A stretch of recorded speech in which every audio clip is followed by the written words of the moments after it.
আমার মনে হয় বীজটা নিষ্ফলা, মানে বন্ধা। এ বীজ থেকে গাছ হবে না মহারাজ। কে আমার বীজ বিশারদ এলেন রে, অমনি ফট করে বলে দিলেন এটা নিষ্ফলা বন্ধা বীজ। বলি বীজ আবার কখনো বন্ধা হয় নাকি? হয় মন্ত্রী মশাই, বীজকে নুন জলে 2-1 দিন ভিজিয়ে রাখলেই বীজ বন্ধা হয়ে যায়। নবাবের আর খেয়ে দে কাজ নেই, তিনি এত সব করতে যাবেন। আর তিনি এসব করতে যাবেনই বা কেন? হয়তো তার অন্য কোনো উদ্দেশ্য আছে। আর একটাও বাজে কথা নয়, আমি বেশ বুঝতে পেরেছি এইসব কুকাজের মূলে হচ্ছ তুমি। উফ, আমার না মাথার চুল ছিঁড়তে ইচ্ছা করছে। কেন যে তোমার মতো একটা জোচ্চোরের হাতে আমি এই দায়িত্ব দিয়েছিলাম। মহারাজ, আমি এখনো বলছি আমি নির্দোষ।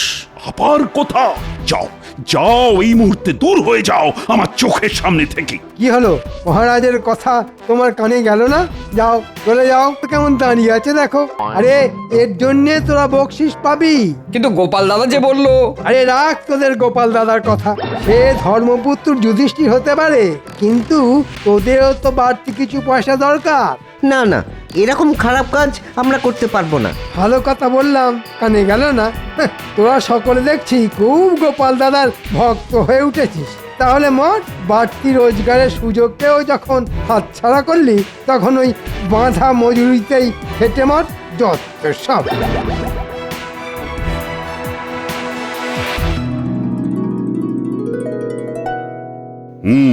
বুঝলে রানী, মাঠ থেকে শস্য কেটে নবাবের কাছে পাঠাতে মন্ত্রী এত গড়িমসি করছিল যে কি বলবো। ভাগ্যিস গোপাল সে দায়িত্ব নিল।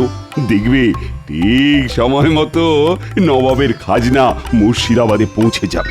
গোপাল আছে বলেই তো সব দিক দিয়ে ভরসা। ভেতরে আসবো মহারাজ? হ্যাঁ হ্যাঁ, এসো এসো এসো। ওদিকের খবর কি? নবাবের খাজনার শস্য কি প্রস্তুত? হ্যাঁ মহারাজ, যেটুকু বাকি আছে সেটা কিছুক্ষণের মধ্যেই শেষ হয়ে যাবে। ভালো ভালো ভালো, খুব ভালো। তা কালকেই কি? হ্যাঁ মহারাজ, কাল সকালেই 1 ডজন গরুর গাড়ি মুর্শিদাবাদের দিকে যাত্রা শুরু করে দেবে। দেখেছো দেখেছো রানী, গোপালের কি পরিপাটি কাজ। দাও দাও দাও, ওকে একটু মিষ্টি আর শরবত দাও। আমি এক্ষুনি আনাবার ব্যবস্থা করছি। না রানীমা, এখন থাক।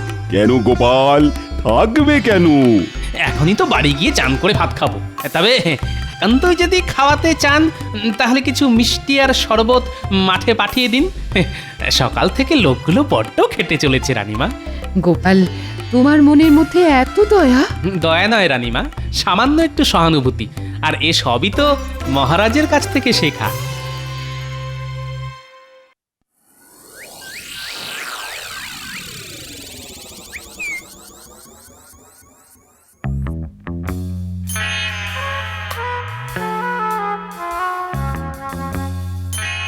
ভেবেছিলাম বস্তায় ভেজাল মিশিয়ে দিয়ে কিছু বাড়তি রোজগার করব, কিন্তু ওই পেট মোটাটার জন্যে আমার সে বাড়া ভাতে ছাই পড়ে গেল।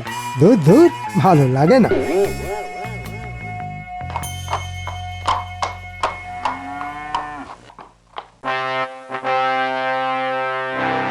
বলো কি উজির, খাজনা এসে গেছে?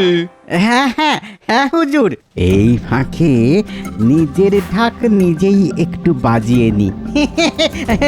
আসবেন না কেন হুজুর, আসলে খাম্বাজ রাজ আর কৃষ্ণচন্দ্রকে এমন ভয় দেখিয়েছিলাম না। ভয় দেখিয়েছিলে? দারুণ ভয় দেখিয়েছিলাম। স্পষ্ট ভাষায় জানিয়ে দিয়েছিলাম যে নির্দিষ্ট সময়ের মধ্যে খাজনা না এসে পৌঁছলে মোটা রকমের জরিমানা করা হবে। বাবা বাবা বাবা বাবা, বহুত খুব বহুত খুব বহুত খুব। এই না হলে আমার উজির। হ্যাঁ তা উজির, ওই তুই সব চাল ডালগুলো রেখেছো কোথায়? আমাদের সব থেকে বড় ভাড়ারে, নিজের চোখে যদি একবার দেখতেন দিল, তাহলে একেবারে খুশ হয়ে যেত আপনার। আহা, কত বস্তা কত বস্তা। তাহলে চলো একটু দিল খুশ করে আসা যাক। যাবেন? হ্যাঁ, ভাড়া রেগিয়ে বস্তাগুলো একবার নিজের চোখে দেখে আসা যাক। তাই চলুন জাহাপানা।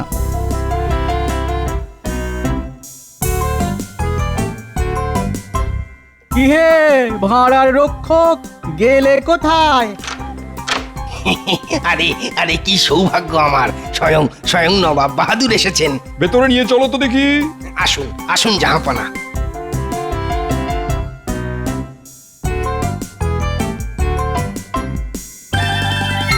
বাবা বাবা বাবা, চমৎকার সাজিয়ে রেখেছো দেখছি। সে তো রেখেছি, কিন্তু কিন্তু একটু গোলমাল ধরা পড়েছে হুজুর। গোলমাল? কিসের গোলমাল? আগে ওই কিছু বস্তার শস্যে ওই কাঁকড় মাটি এই সব ধরা পড়েছে। ঠিকই, কে করেছে এমন বেয়াদবি? আগে আগে সেটাই তো বুঝতে পারছি না জাহাপনা। আসলে আসলে কৃষ্ণনগর আর খাম্বাজ এই দুই রাজ্য থেকে একসঙ্গে এত বস্তা এসে পড়েছিল যে ওই তাড়াহুড়োর মাথায় শুধু বস্তা গুনতি করেই ভাঁড়ারে তুলে ফেলা হয়েছে। কিন্তু এখন কয়েকটা বস্তা খুলতেই দেখা যাচ্ছে যে কতল করবো? আমার সঙ্গে এমন তঞ্চকতা করছে, যে আমার সঙ্গে এরকম তঞ্চকতা করেছে তার ধর থেকে মুন্ডু আলাদা করে দেবো। সে না হয় করবেন, কিন্তু কিন্তু যে এই কাজটা করেছে তাকে ধরবেন কি করে? এখন তো সব বস্তা মিলেমিশে ওই যাকে বলে মুড়ি মিছড়ি একদর হয়ে গেছে। তবুও ধরবো, মানে ধরতেই হবে। মাথা খেলাও উজির, মাথা খেলাও।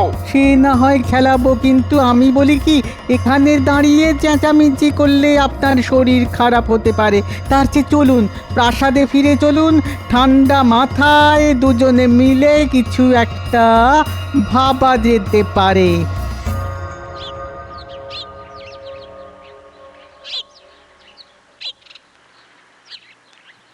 কি গোপাল, বাজার হয়ে গেল?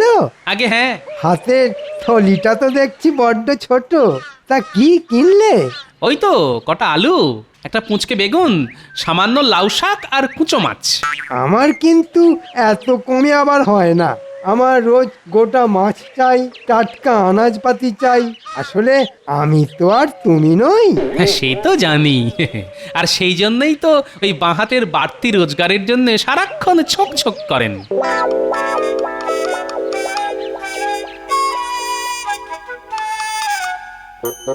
খুব বেড়েছো গোপাল, দাঁড়াও, সুযোগ পেলে এমন অবস্থা করব না যে কেঁদে আর কুল পাবে না।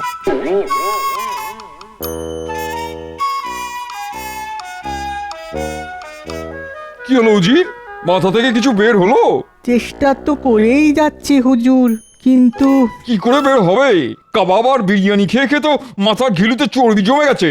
শোনো, তোমার ভরসাতে না থেকে আমি নিজেই একটা মতলব বের করে ফেলেছি। বের করে ফেলেছেন? বলুন বলুন শুনি, বলুন। না, এখন কিছু বলবো না, তবে কৃষ্ণচন্দ্র আর খাম্বাজ রাজাকে খবর পাঠাও। আমি যা বলবো তাদের সামনেই বলবো। ঠিক আছে।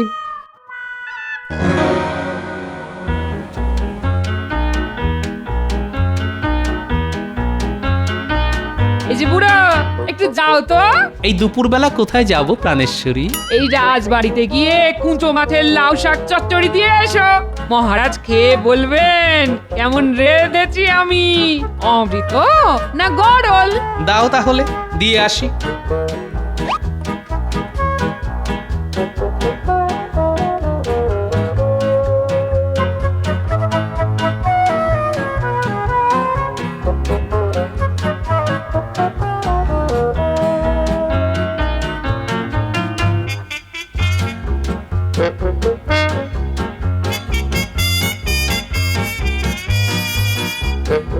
মহারাজ।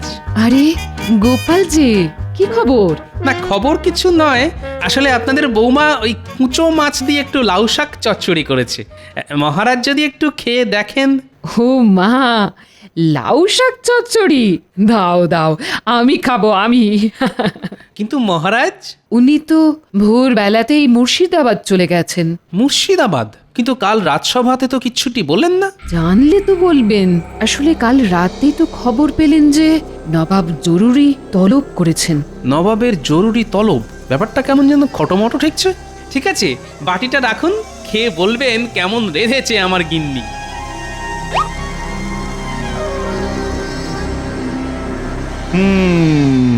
তোমরা দুজনেই নির্দিষ্ট সময়ের মধ্যে খাজনা বাবদ অনেক ধান চাল পাঠিয়েছো, এর জন্য আমি খুব খুশি। আগে আপনাকে খুশি করাই তো আমার কর্তব্য। কিন্তু তার মধ্যে অনেক বস্তায় ভেজাল আছে। মানে অনেক বস্তাতে ধান চালের সঙ্গে কাঁকড়, মাটি আর নুড়ি মেশানো আছে। সে কি? আমি কিন্তু কোনো ভেজাল বস্তা পাঠাইনি হুজুর। আমিও পাঠাইনি। দুজনেই যদি না পাঠাও তাহলে পাঠালো কে? ভূতে? বলুন বলুন, কে পাঠালো বলুন? ভূতে? সেটা কি করে বলি বলুন তো? এখন সব বস্তা মিলে মিশে গেছে, তাই আসল অপরাধী যে কে সেটা বোঝা যাচ্ছে না। তবে আপনাদের মধ্যে একজন তো পাঠিয়েছেই। তোমরা যদি নিজেদের দোষ স্বীকার করে নাও তাহলে শাস্তি কমে যাবে, আর অস্বীকার করলে কি যে হবে সেটা তোমরা কল্পনাও করতে পারছো না। জানতাম তোমরা নিজের মুখে কেউ দোষ স্বীকার করবে না, তাই আমি এক গুণিনের কাছে গিয়েছিলাম। তিনি আমাকে 2খানা গাছের বীজ দিয়েছেন, আর সেই বীজ এখন আমি তোমাদের দেবো। গাছের বীজ নিয়ে কি করব জাহাপানা? তবে পুঁতবে। গুণিন বলেছেন যার মনের মধ্যে পাপ আছে, মানে যে বস্তায় কাঁকড় মিশিয়েছে, এ বীজ থেকে কখনোই গাছ বের করতে পারবে না। আর যে নির্দোষ, একমাত্র তার বীজ থেকেই গাছ বের হবে। উজির, আদেশ করুন জাহাপানা। ওদের একটা করে বীজ দিয়ে নিজেদের রাজ্যে পাঠিয়ে দাও।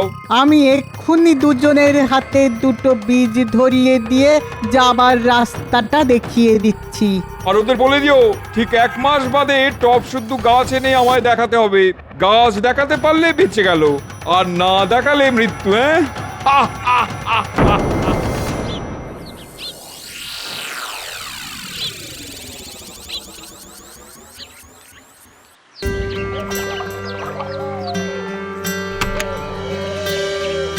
হে মা, বীজ থেকে যেন গাছ বের হয়। আমার মুখ রক্ষা করো মা। এত এত উতলা হচ্ছেন কেন? আহ, আপনি তো কোনো পাপ করেননি। দেখবেন বীজ থেকে গাছ ঠিক বের হবে। হ্যাঁ মহারাজ, দেখবেন নিয়ম মতো 2-4 দিনের মধ্যেই অঙ্কুর বের হবে। হলেই ভালো, আর না হলে? না হলে আপনার কি খুব আমোদ হবে মন্ত্রী মশাই? না না, আমোদ হবে কেন? মানে মহারাজের শাস্তি মানে তো আমাদেরই শাস্তি, তাই না মহারাজ? নবাবের কোপে পড়ে মহারাজের গর্দান গেলে ওই নবাবকেই আচ্ছা করে তৈলমর্দন করে কৃষ্ণনগরের সিংহাসনে বসতে হবে আমাকেই। হ্যাঁ, দেখি কোথাকার জল কোথায় গিয়ে দাঁড়ায়।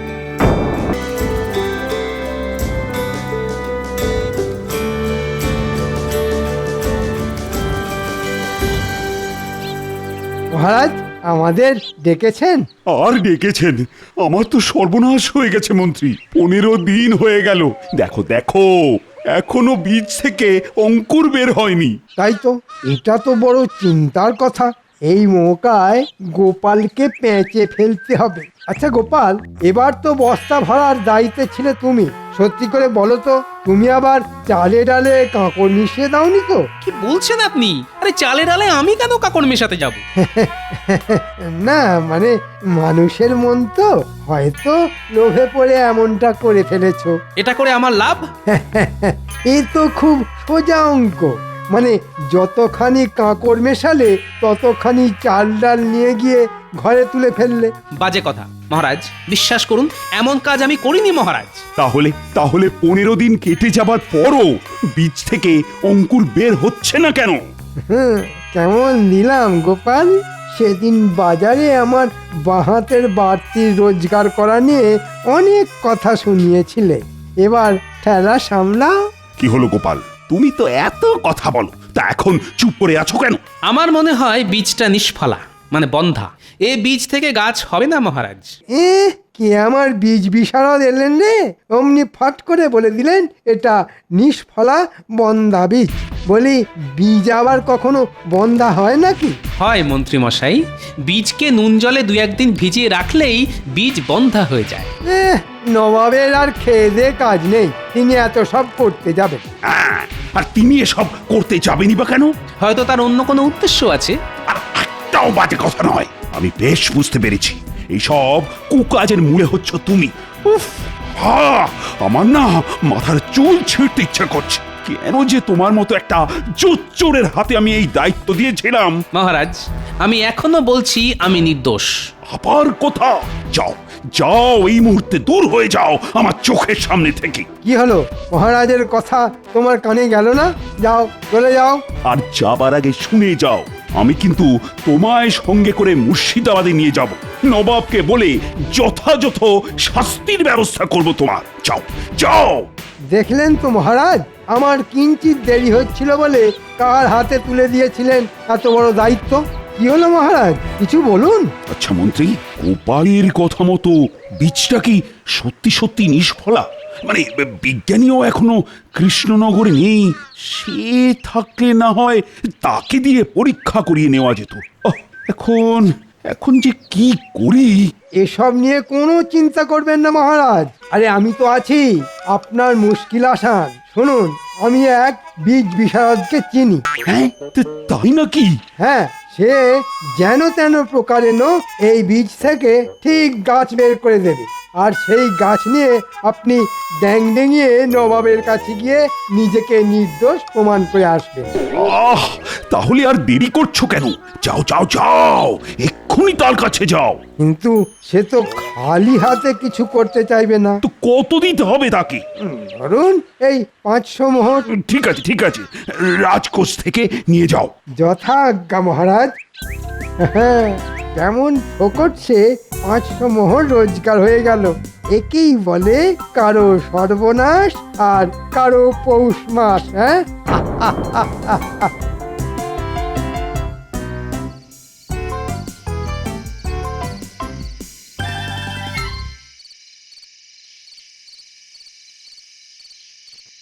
ভেতরে আসবো রানীমা? হ্যাঁ হ্যাঁ, এসো। আচ্ছা গোপাল, এসব কি শুনছি? তুমি নাকি... বিশ্বাস করুন রানীমা, আমি নির্দোষ। ওই মন্ত্রীর কথা শুনে সেটা আমিও বুঝতে পেরেছি, কিন্তু উপায়... আমি মহারাজকেও বলেছি, এখন আপনাকেও বলছি, নবাব কোনো বন্ধা বীজ দিয়ে মহারাজের সততা পরীক্ষা করতে চাইছেন। ওদিকে মন্ত্রী তো মহারাজের কাছ থেকে 500 মোহর নিয়ে একটা গাছ নিয়ে এসেছে। সেটা একবার দেখতে পারি? এসো আমার সঙ্গে। কি, এ তো লাউ গাছ। কিন্তু নবাব যেটা দিয়েছিলেন সেটা তো যতদূর মনে হয়েছিল তেঁতুল গাছের বীজ। তাই তো রানীমা, আমি হলফ করে বলতে পারি এ গাছ নিয়ে গেলে মহারাজ কিন্তু ধনে প্রাণে মারা যাবেন। তাহলে কি করব এখন? মহারাজের যাবার দিন যেমন করেই হোক টপ থেকে এই গাছটা উপড়ে ফেলে দেবেন। আমি এখন যাই রানীমা, যে কোনো মুহূর্তে মহারাজ আবার এসে পড়তে পারেন।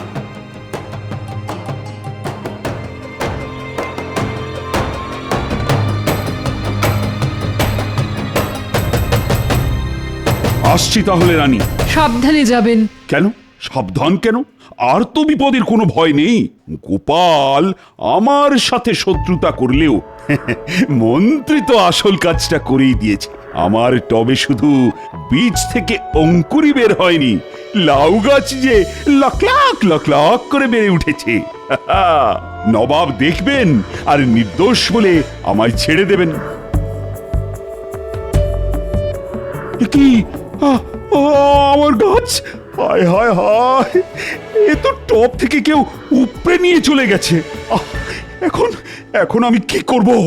মন্ত্রী, ও মন্ত্রী, দেখো দেখো দেখো, টব আছে, গাছ নেই। তাই তো, কে করলো? কি করে বলবো?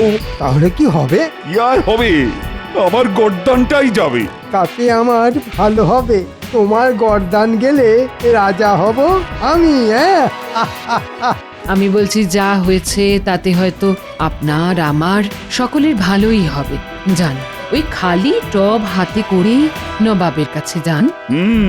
আরে খালি হাতে গেলে তোমার মাথার সিঁদুর, হাতে শাঁখা পলা সব যে চিরকালের মতো খালি হয়ে যাবে রানী। তবুও বলছি, নির্ভয়ে গিয়ে সত্যের মুখোমুখি দাঁড়ান। তাহলে যাই। কিন্তু কিন্তু গোপাল কোথায়? ওকে আমি ছাড়বো না। তাই তো ওকে ধরে এনে রথে দাঁড় করিয়ে রেখে দিয়ে এসেছি। পালাবার কোনো পথ নেই, কারণ রক্ষীরা ওকে পাহারা দিচ্ছে।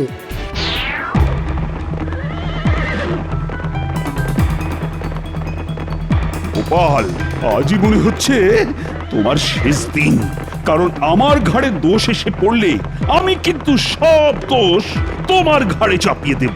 যথাজ্ঞা মহারাজ। তবে একটা কথা, যা ঘটেছে সেটাই বলবেন, কারণ চিরকাল সত্যেরই জয় হয় মহারাজ। এই তুমি থামাতা।